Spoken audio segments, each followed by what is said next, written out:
And we are live at the Northwest Pinball and Game Room Show 2012, and I'm here. My name is Mike Lorrain, and this is actually a rather historic moment.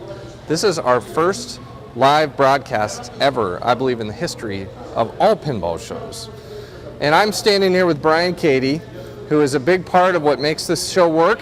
He's involved with game transportation setup. He's also on the board for the actual show committee.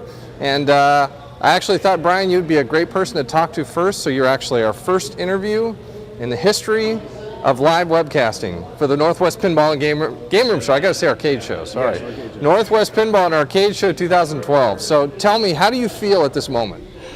Right now, I've been far too busy this morning to really let the excitement sink in. We're about an hour and 20 minutes away from opening our doors. So we all spent about 16 hours here yesterday setting up, getting things ready. I was with the group where we opened it up this morning, and in about an hour and 20 minutes, I'm just going to basically look back and be excited and having fun and going through there. But for right now, the whole team of people has just been pulling out all the stops, working really hard, and getting everything ready so people can come and play a bunch of the old classic games and have a good weekend. Now, I think a lot of people listening today, maybe they've never been involved in a show. You know, they collect pinball machines or arcade machines, and they have at their home, but they never really have helped or volunteered to make something like this work. You know, what can you say to someone who might not know kind of the system, and what do we do to try to make this special? Well, we go through and try to set things up so that we invite as many people from the different groups who are involved in the pinball machine groups, the arcade game groups, the different groups that deal with folks from either area. In addition, so we try to get as many of the people involved invited to the show to come and have fun. Then when they come in, they realize that this show, every game, we've got over 300 games at the show. Every single game is from someone's private collection. This is a show that's made up of all the different people, the game enthusiasts within the entire area. So then that's how we being a nonprofit organization, nobody in the show gets a nickel for anything. So when they realize that, hey, it's people just like them that put on this entire show. And so we try to go through and just help them go through and have a really great weekend. And at the same time, if they can go through and get involved, we've got a lot of first-time volunteers who are at the show this weekend. And this is the fifth time we've been at the Seattle Center. And the fact that we've been able to get a lot of first-time volunteers this weekend is great. And now, as we go through and get more and more people from the community involved, I think the show's just going to get bigger and better every year. Now, I believe we do something that no one else does as far as, can you tell me what that is? We are the only show where we will go through and we rent a small fleet of trucks, and we go around to the homes of collectors in the area and bring games into the show. We also really promote self-transport, so we love for people to bring their games in and do that, because there's limits even with renting a fleet of the 26-foot Penske trucks. We still have more than what we can bring in, but the big advantage of that is most of the shows around the country, or a lot of the shows around the country, have a lot of the same games year after year. Because we drive around and we'll pick up everybody's games and bring them to the show, we get an amazing variety of machines that changes significantly every year.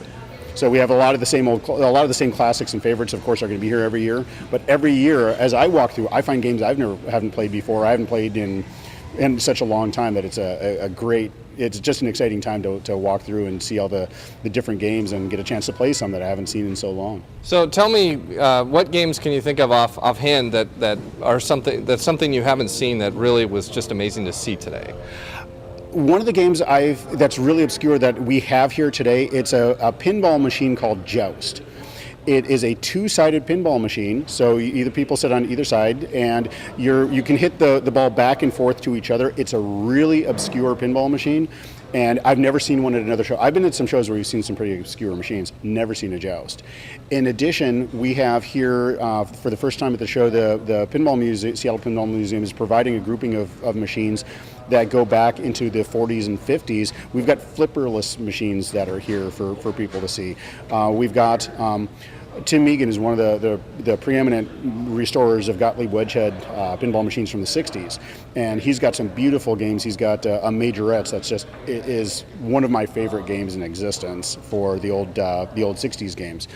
And then for the other game I haven't had a chance to play, we've got a brand new Stern ACDC, the premium edition.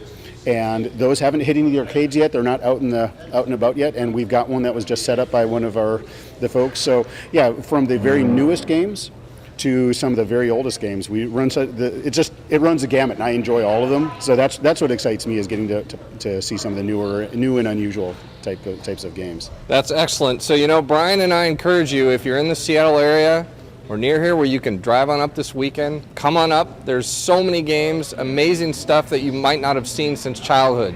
So come on down and join us, and it's going to be a weekend of fun. Thanks, Brian. Thanks, Mike. All right. And our first official interview, webcast of the 2012 Northwest Pinball Arcade Show is done. We'll talk to you again.